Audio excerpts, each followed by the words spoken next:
मैं आप सबका स्वागत करता हूं। आज का दिन बहुत महत्वपूर्ण दिन है। आज जिस हिंदुत्व से और राष्ट्रवाद से पूरा देश ओतप्रोत है, उस हिंदुत्व और राष्ट्रवाद के अमर पुरोधा लोकमान्य तिलक के निकटतम सहयोगी, संघ की बुनियाद को मजबूती देने वाले और भोसला मिलिट्री स्कूल के संस्थापक धर्मवीर डॉक्टर BS मुंजे का आज 147वां जन्मदिन है। मैं आप सबको स्वागत करता हूँ। मैं खुश हूँ कि आज पूरा देश जिस हिंदुत्व से ओतप्रोत है, उनका जन्मदिन मनाने का मुझे मौका मिला। और जिस भोसला मिलिट्री स्कूल में 10 साल बिताए, जिसकी वजह से आज रग रग में हिंदुत्व का या सनातनता का और राष्ट्रवाद का जो उबाल है, उसकी बुनियाद में मेजर प्रभाकर कुलकर्णी और भोसला मिलिट्री स्कूल संस्थापक डॉक्टर BS मुंजे का ही योगदान है। Good evening sir. आज 147 बर्थ एनिवर्सरी है जी डॉक्टर मुंजे जी की, तो आप उनके बारे में कुछ बताना चाहेंगे? आज भारत में कोई नाम जो आदमी सुबह उठने पर जिसका नाम लेना चाहिए, वो नाम डॉक्टर BS मुंजे, यानी प्रातस्मरणीय, जिन्होंने भारतीयता, मूल भारतीयता को हमेशा जीवित रखा। कहने को तो आई सर्जन थे, भारत के पहले आई सर्जन थे, लेकिन उनके जो रग रग में हिंदुत्व का जो उबाल था, वो पूरे देश ने देखा, दुनिया ने देखा। यानी जब अंग्रेजों को बाहर खदेड़ने के लिए आक्रामकता की जरूरत थी, कांग्रेस में हाथ डाल दिए थे। उस दरमियान कांग्रेस का विरोध करने वाले पहले एकमात्र व्यक्ति थे डॉक्टर BS मुंजे। फिर उनके बाद उनके शिष्य रहे डॉक्टर हेगड़ेवार जी, जो आज संघ के संस्थापक रहे, उन्होंने बाद में छोड़ा। यानी उनकी बुनियाद राष्ट्र के लिए जितनी समर्पित थी कि उनका एक ही लक्ष्य है, राष्ट्र प्रथम व्यक्ति द्वितीयम। या देश से बड़ा कोई हो नहीं सकता, इसलिए जिस अंजाम तक जाना हो वो जाने को तैयार थे। इसलिए जब उन्होंने मिलिट्री स्कूल की स्थापना की, मिलिट्री शिक्षा को उन्होंने चाहा कि हर व्यक्ति, देश का हर बच्चा उसको जाने, जिसकी वजह से आज देखा जाए तो जो आक्रामकता है भारत की बुनियाद, मूल भारत जो कह सकते हैं हम लोग, उसमें हिंसा से अपरित, यानी अब अगर कोई हमारे पर आक्रमण करता है उसका उसी प्रकार जवाब दो, उस मानसिकता के एकमात्र व्यक्ति देखा जाए शुरुआती दौर में वही थे। सुभाष चंद्र बोस तो बहुत बाद में आए, चंद्रशेखर आज़ाद बहुत बाद में आए, बाघा जतीन बहुत बाद में आए, खुदीराम बोस जैसे लोग बहुत बाद में आए। उसके वो जनक रहे इस आक्रामकता की, जिसकी वजह से आज़ादी हमको मिली। डॉक्टर मुंजे जी आपकी लाइफ में क्या रोल प्ले करते हैं? वो आराध्य हैं। उनको देख के जो उत्साह का, जो रक्त का संचार, जो उत्साह का निर्माण होता है शरीर के अंदर, वो अतुलनीय है। लगता है कि जीवन राष्ट्र के लिए ही जीवन हमारा समर्पित होना चाहिए। जियो देश के लिए, मरो देश के लिए। जाने के बाद हम तो आपको 25-50 साल 100 साल आदमी रहता चले जाता है, लेकिन जो कार्य करके जाते हैं उसमें राष्ट्र का लाभ हो, राष्ट्र हित हो, ये उनको देख के जानोगे कि उनकी बुनियाद ही वही है। What are Dr. Munje's vision and how you are working towards them? Live her country, die for country, that is always his slogan that time also, जो आज भी, आज की तारीख में कहा जाए तो आज भी उसका पालन करना चाहिए हर व्यक्ति को। यानी देश ही महत्वपूर्ण है। यानी आज़ादी के बाद मैं बहुत समझता हूँ भाग्यशाली थे कि वो आज़ादी के बाद उनका डेथ हुआ, यानी भारत को आज़ाद होता हुआ देखा उन्होंने। इस बात खुशी है कम से कम जो उनका सपना था पूरा हुआ। सर, क्या हम आने वाले समय में BS मुंजे जी पर कोई बायोपिक देखेंगे आपकी तरफ से? बहुत जल्द मैं घोषणा भी करने वाला हूँ। काम चल रहा है क्योंकि उनकी जीवन इतना महत्वपूर्ण रहा। वो मुसोलिनी से मिले, इतने महान लोग उस देश की आज़ादी के लिए मिले, और जो उन्होंने क्रांतिकारी काम किया उस दरमियान, जो गोलमेज परिषद में उन्होंने अटेंड किया गांधी जी के साथ में, क्योंकि गांधी जी को कभी उनका जमा नहीं, गांधी के विचारधारा को जो आक्रामकता न होने की वजह से लगता था कि वो ठीक नहीं है, लेकिन जो उनके अंदर भारतीयता जो कूट के भरी हुई थी, तो उनके व्यक्तित्व को लोग जानेंगे, समझेंगे, उतना ही देश के लिए आने वाले कल के लिए बेहतर होगा।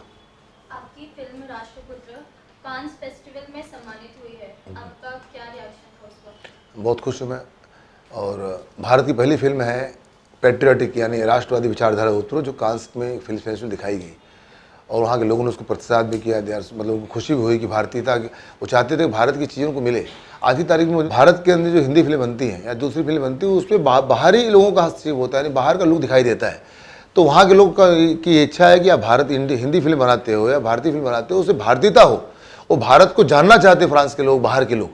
तो राष्ट्रपुत्र देख उन्हें बहुत अच्छा लगा। आने वाली फिल्म में जो काम चल रहा है उस पर भारतीयता कूट के भरी होगी। यानी जो व्यक्ति देखेगा उसको लगेगा कि भारत कैसा है, वो जाने का भारत ऐसा है। सर, आपकी फिल्म अहम ब्रह्मास्मि वर्ल्ड हिस्ट्री की फर्स्ट मेजर संस्कृत मूवी है, तब आपको संस्कृत लैंग्वेज अडैप्ट करने में कितना वक्त लगा? देखिए, संस्कृत तो भारत की मूल भाषा रही है। हजारों साल गुलामी के दौरान बाहर के आक्रमणकारियों ने आक्रमण किया, जिसकी वजह से हमारी मूल भाषा, हमारी परंपरा, सभ्यता हिली। वो चाहे मुगलों की वजह से कह लो, चाहे अंग्रेजों की वजह से कह लो, तो उस पर समझा नुकसान उनके आने की वजह से हुआ हमारे संस्कृत को।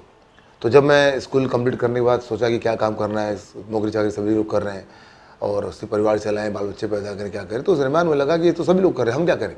तो जब भारत का भ्रमण किया, मुझे लगा कि लोग अपनी जड़ों से, अपनी संस्कृति से दूर हैं। पूरे भारत को भारत से जोड़ने के लिए, यानी जो हम रहते भारत में लेकिन जब हम जो ऐसा काम नहीं करते जिसमें देश का लाभ हो, तो भारत को भारत से जोड़ने की प्रक्रिया है अहम ब्रह्मास्मि।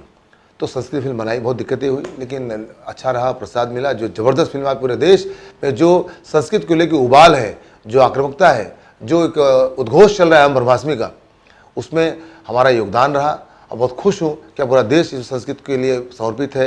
आज कोई गाना कर रहा है, कोई व्हाट्सएप कर रहा है, कोई कुछ कर रहा है, यानी पूरा देश इस वक्त अहम ब्रह्मास्मि की वजह से जागरूक हो चुका है संस्कृत के प्रति। पहला सम्मेलन हुआ कुछ दिन पहले, 1 महीने पहले, 60-70 सालों का सम्मेलन, संस्कृत का महासम्मेलन नहीं हुआ था। हमारी संस्कृत भारती ने पहला सम्मेलन राष्ट्रीय स्तर पर, अंतर्राष्ट्रीय स्तर पर किया, 9, 10, 11 नवंबर पिछले महीने किया। तो पहली बार विश्व स्तर पर भी संस्कृत माध्यम से पूरी दुनिया को जोड़ने का माध्यम बन रहा है Sanskrit. Sir, after the release of Aham Brahmasmi and Rashtraputra, you are the new mega star of India, तो आप क्या कहना चाहते हैं इस बारे में? ये तो लोग हैं, प्रेम करने वाले लोग हैं, चाहते हैं अपना जो बनाते हैं नाम देते हैं तो उनका अपना है। लेकिन मेरा एक लक्ष्य है कि पूरे भारत को जोड़ूं, भाषा के माध्यम से और काम के माध्यम से, आर्ट और कल्चर के माध्यम से। जो कमियां हैं, तो पुराने ज़माने युद्ध करते थे, वॉर होता था जिस प्रकार की, भाई किसी प्रदेश ने किसी आक्रमण करके कब्जा कर लिया, अब तो रहा नहीं दौर। अब हम लोग अपने क्रिएटिविटी के माध्यम से ही लोगों को अपने अनुकूल बना सकते हैं, एक विचार दे सकते हैं कि भाई परिवार के साथ साथ देश भी महत्वपूर्ण है, उसके लिए जियो। और अभी हम जो नया प्रयोग कर रहे हैं आज की तारीख में कि साउथ और नॉर्थ के बीच में जो लंबा गैप है, यानी साउथ के लोग नॉर्थ पसंद न करना, वहाँ एक्सेप्ट नहीं करना, कुछ कमियाँ नेताओं की वजह से रही है, उसको पाटने के लिए हम महानायकन ने निर्माण किया।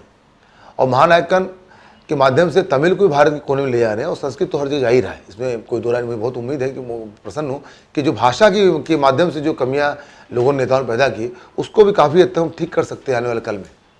How did people reacted on your Sanskrit film Aham Brahmasmi? They are so excited because पहली बार किसी ने संस्कृत को बोलता, जैसे मैं कहता हूँ स्तोमा सदगमय तम सोमा ज्योतिर्गमय तोर्वामृतम गमय, ये सब शब्द कितने अच्छे। आज कंप्यूटर भी आज की तारीख में संस्कृत को सीधा एक्सेप्ट करता है, जैसे वादे वादे जाए तत्व, किधर से भी जाएंगे वहाँ पहुँचेंगे। संस्कृत कोई शब्द को कहीं से स्टार्ट करें उसका मतलब एक ही होता है, बाकी भाषा में ऐसा नहीं है। इंग्लिश में तो है ही नहीं, लिमिटेड भाषा, लाखों शब्दावली है, यानी इतना बड़ा ग्रंथ है, लाखों शब्दों का, मतलब जितने रिश्ते हैं, माँ बाप भाई बहन चाचा फूफा, ये सारे शब्द की जनक है संस्कृत।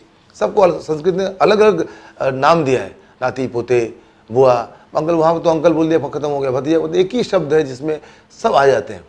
तो पूरे एक एक शब्द को अलग अलग करता है, एक एक जात को, धर्म को, एक चीज़ को अलग प्रकार से जानने का माध्यम है Sanskrit. Sir, what are the changes that Aham Brahmasmi brought in India?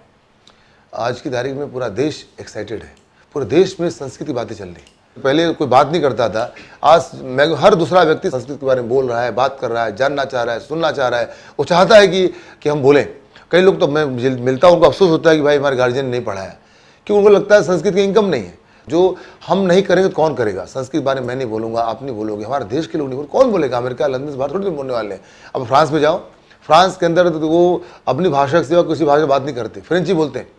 ऐसे कई भाषाएं हैं जहाँ दूसरे लोग दूसरी भाषा को एक्सेप्ट नहीं करते, इंग्लिश को पसंद नहीं करते। फ्रांस में गया मैं, वहाँ पे मैं जो दुकान पे शॉप कर, इंग्लिश में 2 शब्द कहा, उन्होंने अवॉइड किया। जब मैंने हिंदी में मैंने कहा या तो मराठी भी इस्तेमाल किया, उन्होंने उसका जवाब दिया और उन्होंने अपने से समझा कि अपनी जाते अपनी भाषा के लिए आप ड्यूटी हो, इंग्लिश बोलने वाले को पसंद नहीं करते हो।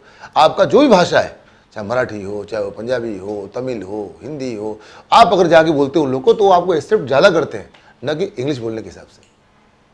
सर, नॉर्थ इंडिया से होने के बाद भी आपने साउथ इंडियन लैंग्वेज में मूवी बनाई, तो इस दौरान आपको क्या डिफिकल्टीज फेस करनी पड़ी? दिक्कत तो बहुत आई, लेकिन मेरे पास एक उद्देश्य था कि आज फिल्में बहुत लोग बना, लाखों फिल्में बन के पड़ी हैं, हज़ारों फिल्में बन रही हैं, सैकड़ों लोग बना रहे हैं, लेकिन सिर्फ उद्देश्य मात्र पैसा कमाना नहीं होना चाहिए। हमारा धर्म होना चाहिए देश में जो भी कमियां हैं उसको जिस माध्यम से दूर कर सके दूर करना चाहिए। मुझे लगा फिल्म बहुत बड़ा माध्यम है, फिल्म लोग देखते हैं, सुनते हैं, आसानी से जगह पहुँच जाते हैं। तो हमने जो बड़ी समस्या थी नॉर्थ और साउथ के बीच का, हिंदी भाषा की राष्ट्रभाषा की मारामारी किया, वहाँ पे जो कई लोगों ने युद्ध किया, पहले 60-70 हज़ार लोगों की मौत हुई, लाखों लोग घायल भी हो गए, और कई बार अभी हाल में विवाद हुआ था हिंदी भाषा को लेके।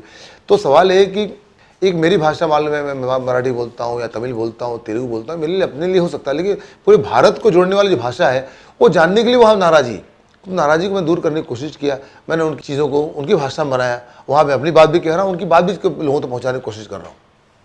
सर, आपकी मूवीज राष्ट्रपुत्र और अहम ब्रह्मास्मि को इतना सम्मान मिला, अब आपकी जो आने वाली मूवी है महानायकन, इससे आपकी क्या उम्मीद है? महानायकन बहुत उम्मीद करता हूँ कि महानायकन वो काम करेगा जो राष्ट्रपुत्र ने नहीं किया। राष्ट्रपुत्र एक क्रांतिकारी विचारधारा फिल्म चंद्रशेखर आज़ाद के व्यक्तित्व को दुनिया के कोने कोने में पहुंचाना था, हमने पहुंचाया है। एक ही लगता है कि चंद्रशेखर आज़ाद को जो सम्मान, जो स्थान नहीं मिला, क्रांतिकारियों को स्थान सम्मान मिला ही नहीं, उनको नाम लेवा तक यहाँ तक नहीं रहा, ना उनको पेंशन मिला, ना कुछ मिला, ना उनके परिवार को जानता है आज की तारीख में। तो उनको जो अंग्रेजी राज के दरमियान भी, अगर उसके बाद भी जो सम्मान स्थान नहीं मिला, उसी वजह राष्ट्रपुत्रा बनाई हमने। राष्ट्रपुत्र क्रांतिकारियों को समर्पित है, तो राष्ट्रपुत्रा के बाद अमरवास बनाई हमने। तो इनके माध्यम से जो किसी का हीरो, जैसे मेरा हीरो आज़ाद है, मेरे आदरणीय, मेरा आराध्य डॉक्टर BS मुंजे हैं, तो हम इनके अंदर की जो भी अच्छाइयाँ हैं, जो जोड़ने वाली अच्छाइयाँ, वही लेकर लोगों तो जाएंगे, बताएंगे, जानेंगे, तो एक आधी अधूरी जानकारी बहुत कम हो। तो मैं तो चंद्रशेखर आज़ाद के व्यक्तित्व को पहुँचाने का माध्यम बनाया राष्ट्रपुत्रा को। फिल्म बेहतरीन रही, कानूनी सम्मान की बात मुझे बहुत अच्छा लगा। अमरवास ने मुझे शक्ति दिया कि आप वो सब कुछ कर सकते हो जिसकी भारत को ज़रूरत है। हम हर बात सरकार के भरोसे क्यों रहें, हम किसी संस्था के भरोसे क्यों रहें, हम क्या कर रहे हैं राष्ट्र के लिए, देश के, हमारा जो भी हमारे समय भगवान ने ज्ञान दिया, उसके माध्यम से देश की कमियों को दूर करें। चाहे जाति प्रथा हो, चाहे धर्म प्रथा हो, जो भी इस प्रथा हो, इस संप्रदायों को सिर्फ राष्ट्र के संप्रदाय में करें कि राष्ट्र प्रथम व्यक्ति द्वितीयम, देश से बड़ा कोई हो नहीं सकता है। इसी विचारधारा के तहत मैंने जो कमियां देखी साउथ और नॉर्थ के बीच में, इसके लिए मैंने महानायक को एक ब्रिज के रूप में इस्तेमाल किया, उसको बनाया। मुझे उम्मीद है कि अब तक की सबसे बेहतरीन फिल्म होगी वो महानायकन, मगानायकन उसको कहते हैं, मगानायकन। हाँ, अभी संस्कृत 2 की फिल्म शुरू करने वाला हूँ। पहला एक तो जयतु संस्कृतम, एक उत्तिष्ठ उद्धस्व भारतम, 2 फिल्म है जिसे भारत दिखाई देगा। हमारी फिल्म भारत दिखाई देगा, भारत के कल्चर दिखाई देंगे, भारतीयता दिखाई देगी, वो सनातनता दिखाई देगी जो भारत की बुनियाद है। तो राष्ट्रपुत्र, अहम ब्रह्मास्मि, महानायकन के बाद में जयतु संस्कृतम और उत्तिष्ठ उद्धस्व भारत लेके आ रहा हूँ। Live for country, die for country. कोई भी राष्ट्र बड़ा होता नहीं, देश के युवाओं के लिए, देश में रहने वाले, देश में जन्म लेने वाले इतने लोगों के लिए संदेश है कि जैसे मैं बार बार कहता हूँ, राष्ट्र प्रथम व्यक्ति द्वितीयम, यानी जिनको निज गौरव तथा निज देश का अभिमान है, वह नर नहीं है, पशु निरा और मृतक समान है। राष्ट्र प्रथम व्यक्ति द्वितीयम एकमात्र सिद्धांत होना चाहिए हर व्यक्ति का जो भारत में रहता है।